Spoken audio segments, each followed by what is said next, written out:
Halcyon after all. Why must I always do everything myself? Got another fighting me.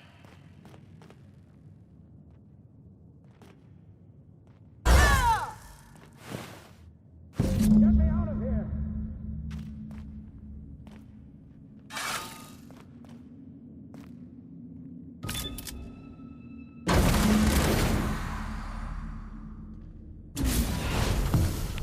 You don't know how glad I am to see you.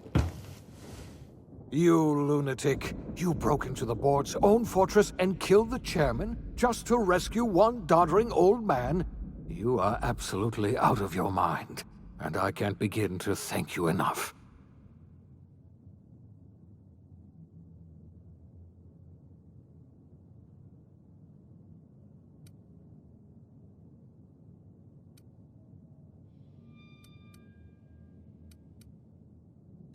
Ah, all in a day's work for you, huh? You've broken the board's stranglehold on this colony, and you saved my life. But there's still so much we have yet to accomplish. You and I are going to have to work harder than ever to save Halcyon. I'm afraid the situation is far worse than any of us ever anticipated.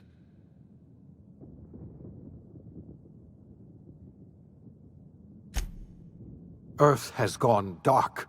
We haven't received a single message in 3 years. There's been no communication, no signals, nothing. 2 years ago, the Earth's Directorate's frigate disappeared on their way back to Earth. We don't know what they discovered when they arrived, or if they arrived at all.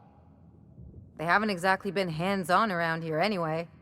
So there's one less rubber stamp to worry about. Earth is humanity's home planet, Miss Fenhill. The psychological effects of losing our original home will be devastating. So we've got to make do on our own. Seems to me that'll make us stronger in the end anyhow. You're quite right. We've got no choice but to make do on our own. We're in serious trouble, my friend. Do you know what this means for Halcyon? We can't rely on Earth for support anymore. We've been cut loose. We're entirely on our own.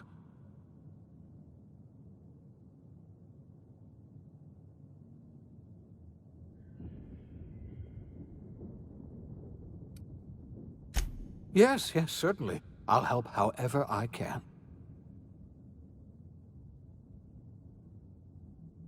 I don't know what happened, but something must have gone horribly wrong. I don't know why Earth's gone silent. I don't even know if Earth exists anymore. We have no connection back to Earth, and return is likely impossible. We're completely alone out here.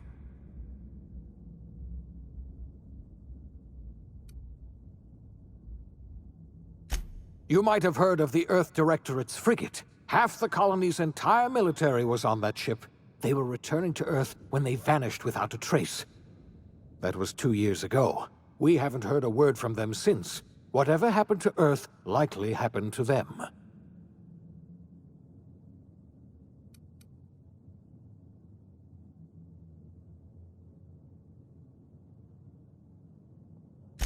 I wasn't trying to hide the truth from you, but after all you've done, I owe you an explanation. Yes, I experimented on the Hope's colonists. Each of my experiments ended in catastrophic failure. Each of my subjects died in agony. You are my first and only success. I didn't tell you about the others because I didn't want to burden you. My failures are my own to bear, not yours.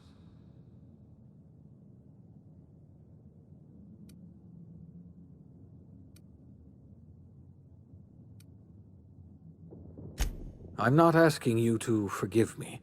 Law knows I won't forgive myself. But I'm going to try to set things right. My apologies. I need to get a hold of myself. We've far more pressing issues to worry about right now. If you have any more questions, ask me.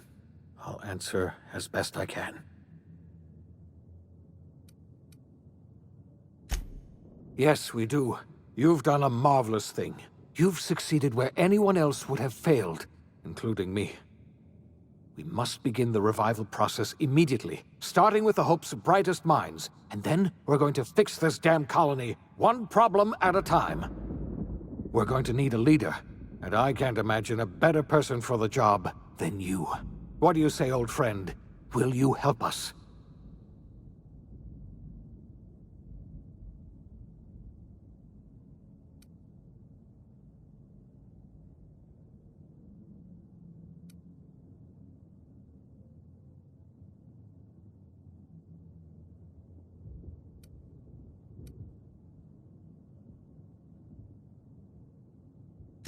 You've certainly earned your freedom. Halcyon is a better place with you around. You've kept your end of our bargain. Now it's time I kept mine. I'll revive the Hope's colonists myself, and we'll get on with the business of saving this colony. You're the best thing to ever happen to Halcyon. If you want to take it upon yourself to lead this colony, you have my support. We're not a colony any longer, are we? Our last connection to Earth has been severed, and so we have been set free. Our future is uncertain, and no one knows what tomorrow holds. Exciting, isn't it?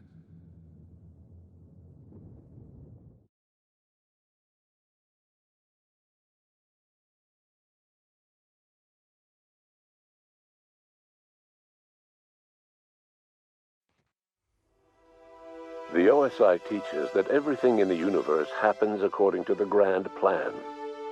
But the stranger that arrived in Halcyon was an unplanned variable. From the moment she landed in Emerald Vale, her actions altered the course of history. The events on Tartarus brought about the end of the board's authority.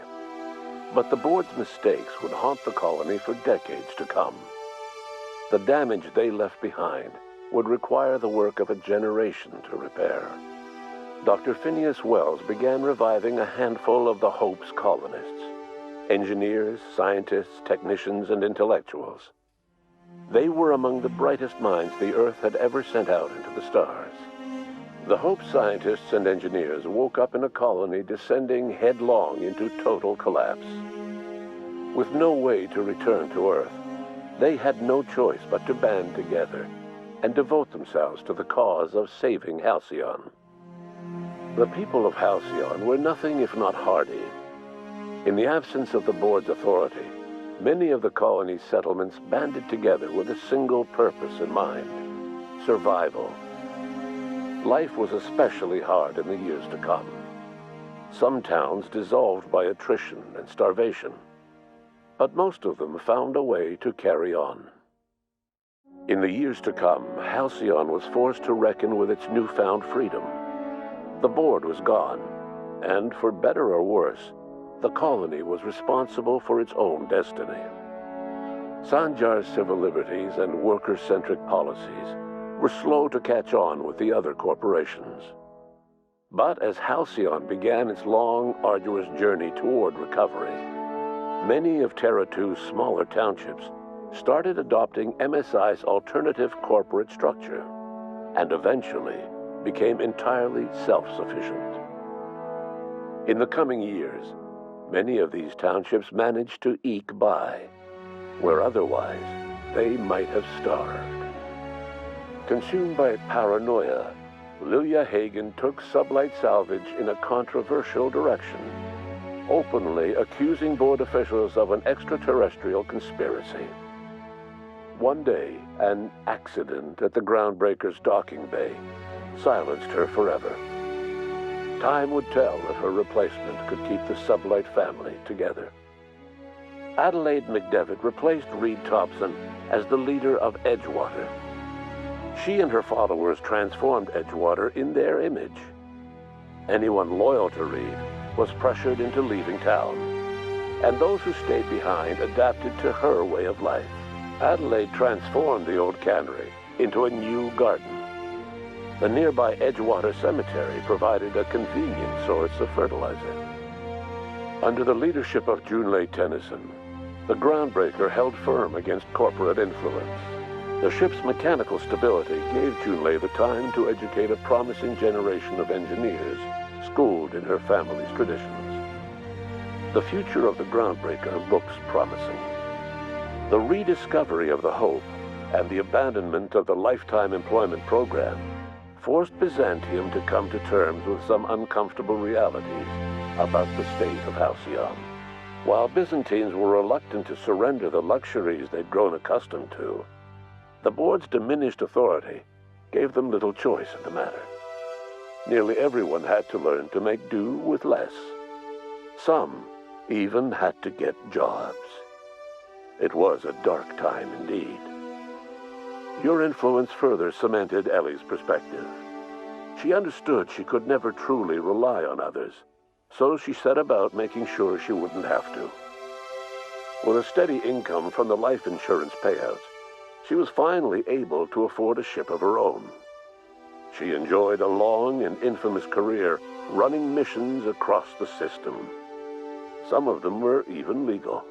Life in Halcyon was sobering for Felix Millstone. The grand revolution he dreamed of never came. There was no great awakening for the colony, no celebrations in the streets. There was only the hard, desperate work of trying to repair a broken colony. Felix never had a head for numbers, but if there was labor to be done, he was there to help. Eventually, Felix realized that the work of a revolution was done with two hands. After all he'd seen and heard adventuring with you, the vicar Maximilian de Soto renounced his faith and joined the effort to rebuild the colony. Ironically, he finally found the joy that had eluded him over the course of his life, and realized that perhaps he was always meant to be just a simple laborer after all. He quickly dismissed the idea. Once the matter with the Hope colonists was resolved, Junlei bashfully asked Parvati if she'd like to join her permanently on the Groundbreaker, and Parvati enthusiastically, if somewhat awkwardly, agreed. The stories of her adventures spread across the colony, and Parvati soon found herself the center of attention. Having served as the engineer of a renowned spacecraft, tramp freighters and wildcat miners sought her out by name, and in no time, she was a fixture in the Groundbreaker's mechanical ecosystem. She and Junlei were never far apart. Nyoka returned to Monarch to take another crack at making a permanent life for herself. She formed the Charon Group, an MSI subsidiary of ragtag survivalists and wilderness experts. Anyone in need of a guide, or just looking to throw back a beer and swap stories, could find her camping on the trail or clearing an infestation. The SAM unit that accompanied you spread awareness of the product line's superior sanitation and maintenance capabilities across what was left of the colony. This led to a boost in SAM unit sales. Did you know that SAM units are the longest-lasting, toughest-acting cleaning solution in Halcyon? Minister Clark was released from house arrest, and his contact with you gave him a sense of renewed purpose and vigor. Once it became clear that no help would be coming from Earth, he threw his considerable efforts and talents into helping Halcyon manage the crisis before it. As for Dr. Phineas Wells, he spent his remaining years in his orbital lab. He eventually came to terms with his own past and was able to forgive the mistakes of his younger self by devoting his remaining years to serving the colony. Dr. Wells was able to revive many more scientists and engineers than he first expected, thanks to the additional batch of chemicals you stole from the Ministry. Wells never forgot about the human lives that were lost in acquiring these chemicals. In the end, Dr. Wells was able to save every scientist and engineer aboard the Hope. Over the next decade, nearly all of the Hope's remaining colonists were successfully revived. Halcyon saw a period of rapid technological and scientific advancement. Breakthroughs in dietary supplements saved the colony from starvation. Geoengineering projects and social reforms began to change the structure and character of the colony. Dr. Wells laid the groundwork for the project to save the colony, but he would never live to see the fruits of his labor. He passed away a few years later. His work was carried on by the scientists and engineers he revived. Today, Halcyon has stabilized. The people of the colony work hard to adapt to their new circumstances. Nearby colonies send aid and supplies.